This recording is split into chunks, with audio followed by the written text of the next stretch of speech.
Due to the financial chaos of the last few years, Argentina has been a cheap holiday destination for any travellers with hard currency. Even Argentines lucky enough to be holding or being paid in dollars have been able to play the system and protect themselves from the ravages of rampant inflation. But perhaps no more.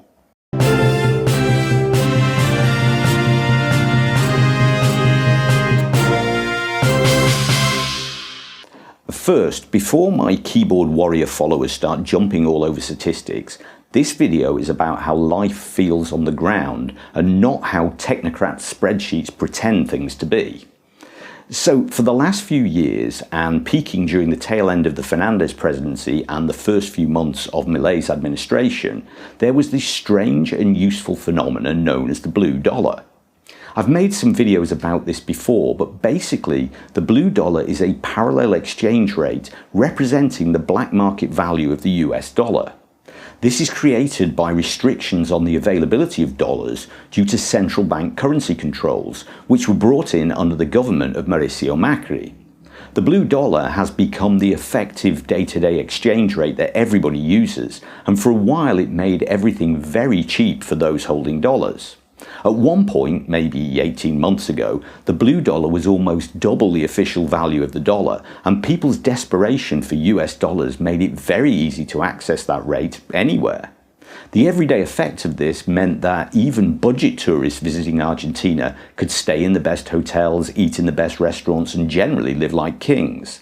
A combination of the favourable blue dollar, regular currency devaluations, and interest-free promotions allowed Argentines with dollars and foreign residents to make some incredibly cheap purchases by buying everything on credit. We got a big screen TV, a new washing machine, a couple of smartphones, and a laptop for what by the third or fourth payment amounted to a week's grocery shopping. But that kind of bonanza couldn't last forever. While not actually lifting the currency controls just yet, President Milei and Finance Minister Luis Caputo have eased the situation somewhat and introduced measures which have made the dollar less desperately attractive, and consequently the blue dollar exchange rate has fallen dramatically.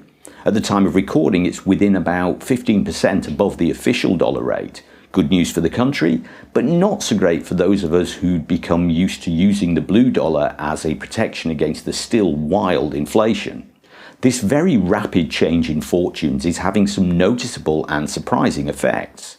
Just 6 months ago, there were news stories about citizens of Uruguay nipping over the borders to do their supermarket shopping in Argentina, and the negative knock-on effects this was having on the Uruguayan economy.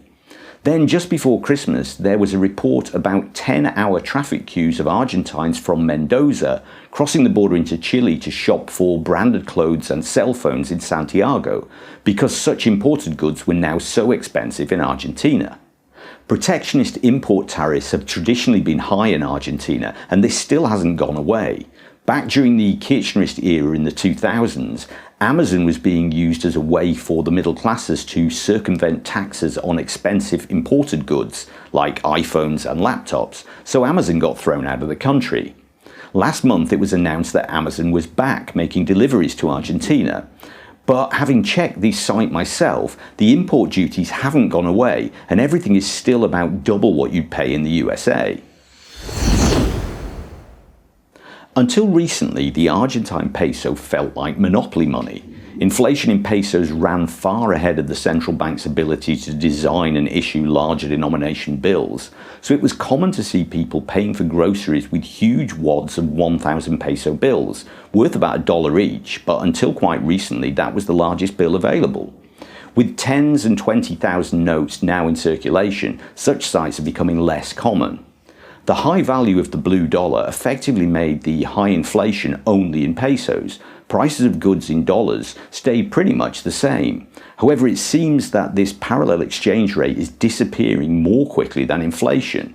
The upshot of this is that now prices are rising when calculated in dollars, and inflation actually feels real. Milei said that things would get worse before they got better, and a good portion of voters were happy to go along with that. For my Argentine viewers who maybe voted for Milei, how do you feel about the changes to your day-to-day economy? Has your personal spending power improved? And what do you expect looking forward? And for those living abroad, what's your experience with high inflation in your own countries? Let me know in the comments. As always, please like, share and subscribe. And if you want to support the channel, you can buy me a coffee in the link below. And I'll see you next time.